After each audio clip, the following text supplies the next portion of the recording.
They said he lived like a gangster, but worked for the FBI. That was the paradox of Donnie Brasco, the man who walked into the Mafia and never quite came back out. Before we dive in, don't forget to like, comment, and subscribe for more true stories that live between loyalty and betrayal. Brooklyn, 1976. A quiet man with slick-back hair walks into a smoky bar on Mulberry Street.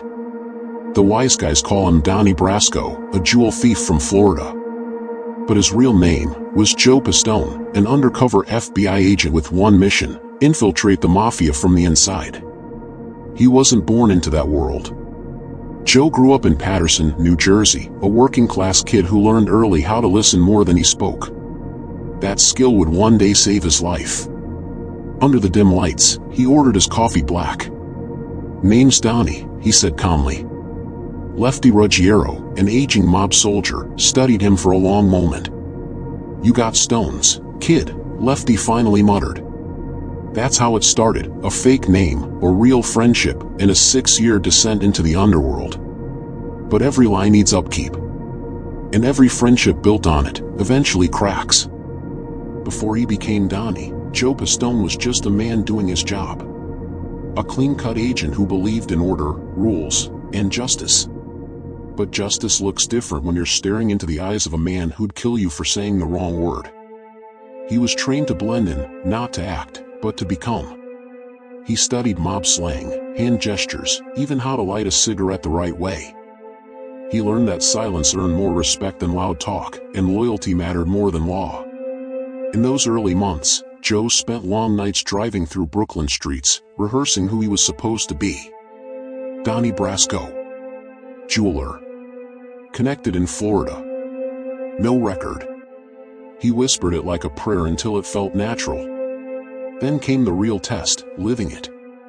He learned how to shake hands the mob way, how to read a man's eyes before trusting his words. He carried cash, never asked too many questions, and always paid respect. But what he didn't expect was the human side: laughter over late-night poker, stories about family, men who saw him as one of their own.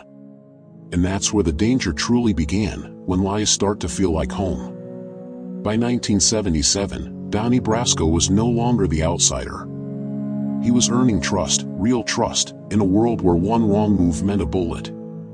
Lefty Ruggiero took him under his wing, showing him how the Mafia breathed, moved, and punished. "Stick with me, kid," Lefty said one night over whiskey. "You'll never have to worry about rent again." Joe nodded, masking the twist in his stomach. Every lesson he learned pulled him deeper into the lie. He wasn't just observing anymore, he was living it. Collecting payments, mediating small disputes, running errands for the Bonanno family.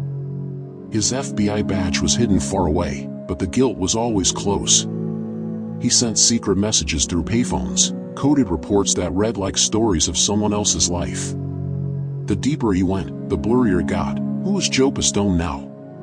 The FBI agent who believed in law, or Donnie Brasco, the man respected by killers? Even his wife started noticing. "You don't come home the same," she said softly one night. Joe couldn't answer. He was too busy becoming someone else.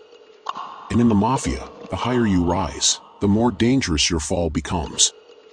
By 1978, Donnie Brasco had what most outsiders could never dream of: status. He wasn't just another earner, he was trusted. He had access to meetings where real business was discussed: money, territory, silence. In smoky backrooms of Little Italy, he sat beside men who'd killed without blinking. Yet they laughed with him, clapped his shoulder, called him amico. He started managing deals, stolen goods, protection money, and jewel trades that blurred legal lines so perfectly the FBI barely believed his reports. Each week, he grew more fluent in their world, calm, respectful, always one step ahead. Lefty once told him, "You're a good kid, Donnie. I'd die for you." The words hit harder than a gunshot. Joe realized that for Lefty, loyalty wasn't just a word, it was blood deep. And betraying that bond, even for the law, would carry a price his conscience might never pay. He could feel the two worlds closing in, the Bureau watching from afar, and the Mafia pulling him closer every day. But control in that life is an illusion. And soon, cracks would begin to show, in trust, in loyalty, and in Donnie himself. It started small, whispers, sideways glances, missing envelopes. The Mafia ran on trust, and even the smell of betrayal could turn brother against brother. Donnie felt it, the tension in the air, the eyes that lingered a little too long. Lefty was struggling. The old soldier who had taught him everything was being sidelined by younger, hungrier men. They called him too soft, too slow. Donnie tried to protect him, but that loyalty came with risk. One night in a dim bar, Lefty leaned in close, voice low. "Donnie, you ever wonder who'd vouch for you if I'm gone?" Joe froze for a second too long. He forced a smile. "You ain't going nowhere, Lefty." But he knew the truth. If Lefty went down, so would he. His reports to the FBI grew more cautious. The deeper he got, the harder it was to tell what was real and what was role. His empathy, his guilt, his fear, all mixed until even he couldn't separate them. The cracks were widening. And through them, danger was starting to seep in, slow, silent, and unstoppable. By 1980, the line between Joe Pistone and Donnie Brasco was almost gone. He lived every day surrounded by men who killed for suspicion alone, and if one of them ever learned the truth, he'd vanish without a trace. The FBI wanted results. "You've done enough, Joe," his supervisor warned. "It's time to pull out." But Joe shook his head. "Not yet. I'm too close."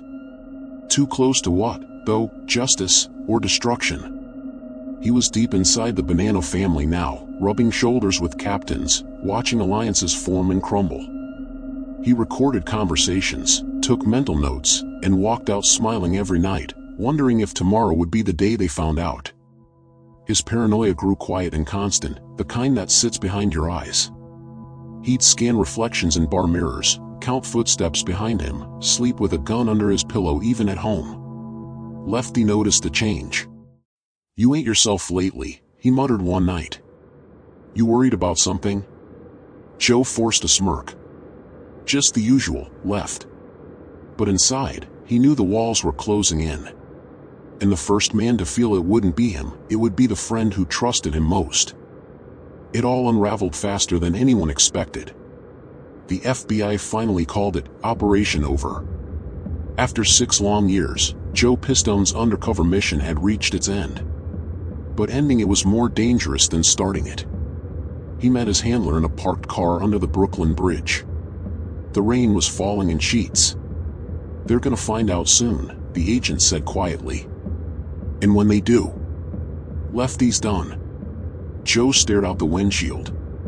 He doesn't deserve that. But there was no way around it. Once the Bureau moved in, dozens of mobsters were arrested, racketeering, murder, extortion. The name Donnie Brasco echoed across headlines and indictments. Inside the Mafia, shock turned to fury. Lefty was summoned. Everyone knew what that meant. He put on his best suit, his gold watch, and told his wife, "If Donnie calls, tell him I had to go do something." He never made it back. The FBI picked him up before the hitmen could. Joe watched from a distance, safe, alive, but hollow. He'd won the case, but lost the only friend who ever truly believed in him. And that kind of betrayal doesn't wash off easily. When the operation ended, the headlines screamed success. Over 100 mobsters indicted. Millions recovered. The FBI called it one of the greatest undercover missions in history.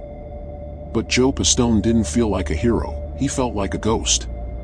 He was alive, but not really living. For his safety, the Bureau relocated him under protection. He couldn't use his real name, couldn't call his friends, couldn't even tell most people who he really was. The man who once balanced 2 lives now had none. Meanwhile, the world he'd infiltrated was burning. Lefty Ruggiero went to prison, old and bitter but still loyal to a memory that never existed.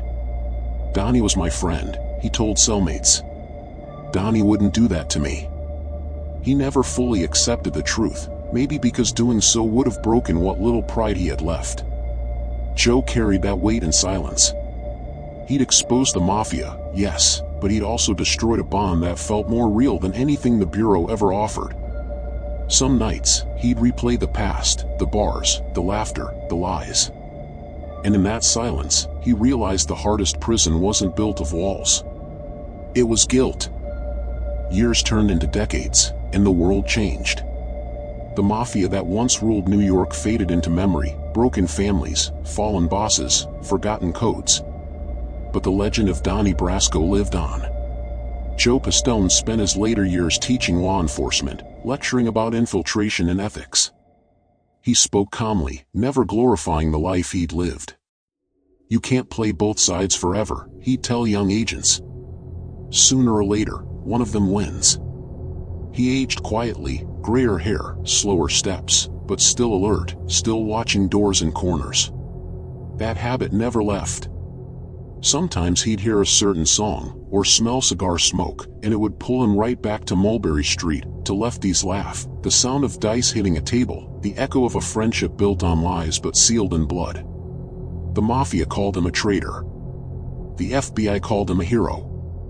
But Joe knew he was something else entirely, a man who lived in the space between loyalty and duty. And even after all those years, when asked if he regretted it, he'd pause before answering. Because the truth wasn't simple. It never is in the life of a man who wore two faces. In the end, Joe Pistone, the man the world knew as Donnie Brasco, lived to see both sides of the line he once crossed. The FBI still praised his courage, the Mafia still cursed his name, and somewhere between the two stood the quiet truth. He often said, undercover work isn't about pretending. It's about surviving. He survived years of lies, endless paranoia, and the loss of men who would have died for him, men who never knew they were dying for a ghost. When asked what he learned, his voice would drop low, steady. You can fool the world, but not your conscience. That thing keeps score. Now an old man, he lives simply, far from the spotlight. No limos, no diamonds, no danger. Just silence, the kind only earned after walking through hell and back. He outlived the world he built, not because he was lucky, but because he never broke his word. Even when that word belonged to a lie. If you were Donnie, could you have done the same? Tell me what you think in the comments, and don't forget to like this video, share it with someone who loves true stories, and subscribe for more tales of loyalty, deception, and survival.